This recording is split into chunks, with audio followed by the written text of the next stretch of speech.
नमस्कार मंडळी, स्वागत आहे तुमचं सार्थ फॅमिली कुकिंग चॅनलमध्ये।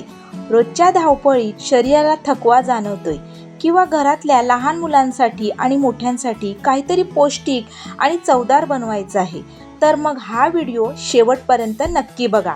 बघा किती मऊ आणि तोंडात टाकताच विरघळणारा लाडू तयार झालेला आहे। आज आपण बनवणार आहोत अतिशय खमंग, पौष्टिक आणि झटपट होणारे लाल पोह्यांचे लाडू। चला तर मग वेळ न घालवता आपण रेसिपीला सुरुवात करूया। तर मंडळी, हे लाडू बनवण्यासाठी सगळ्यात आधी इथे मी 1 वाटी लाल पोहे घेतलेले आहेत। हे पोहे आपल्याला कढईमध्ये मंद आचेवरती छान कुरकुरीत होईपर्यंत भाजून घ्यायचे आहेत। हे बघा, असे पोहे हाताने चुरले की म्हणजेच आपले पोहे एकदम परफेक्ट भाजले गेलेले आहेत। आता हे भाजलेले पोहे थोडे थंड झाल्यावरती मिक्सरच्या भांड्यात घालून एकदम बारीक करून घ्यायचे आहेत आणि बारीक केलेले हे पोह्यांचे पीठ आपण एका प्लेटमध्ये काढून बाजूला ठेवून द्यायचे आहेत।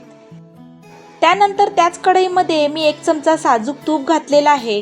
यामध्ये आपल्या आवडीप्रमाणे काजू, बदाम किंवा पिस्त्याचे तुकडे घालून छान हलके सोनेरी रंगावर तळून घ्यायचे आहेत।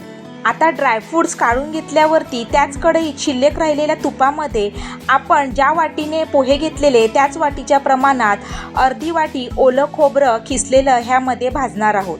हे ओलं खोबरं तुपावर व्यवस्थित खमंग भाजून घ्यायचं, जेणेकरून लाडू जास्त दिवस टिकतात। आता भाजलेलं हे ओलं खोबरं आपण ह्या पोह्यांच्या पिठात टाकूया। सोबत गोडव्यासाठी मी इथे अर्धी वाटी गूळ घेतलेला आहे आणि हे गूळ सुद्धा ह्यामध्ये टाकून हाताने व्यवस्थित मिक्स करून घेऊया। लाडूला एकदम सुंदर सुवासासाठी थोडीशी वेलची पूड सुद्धा घालूया।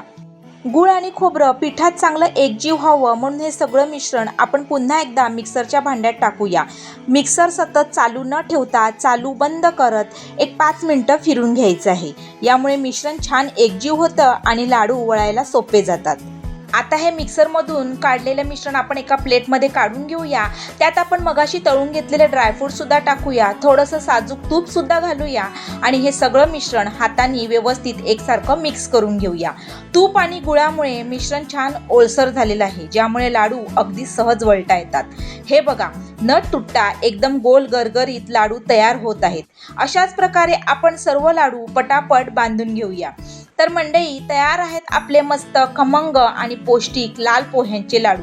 कमीत कमी साहित्यात होणारी ही रेसिपी तुम्ही तुमच्या घरी नक्की ट्राय करून बघा। जर तुम्हाला आजची रेसिपी आवडली असेल तर व्हिडिओला एक नक्की लाईक करा, तुमच्या परिवारासोबत नक्की शेअर करा आणि आजची रेसिपी कशी वाटली हे मला कमेंट करून नक्की सांगा। अशा छान छान रेसिपीज पाहण्यासाठी आपल्या सार्थ फॅमिली कुकिंग चॅनलला सबस्क्राईब करायला अजिबात विसरू नका।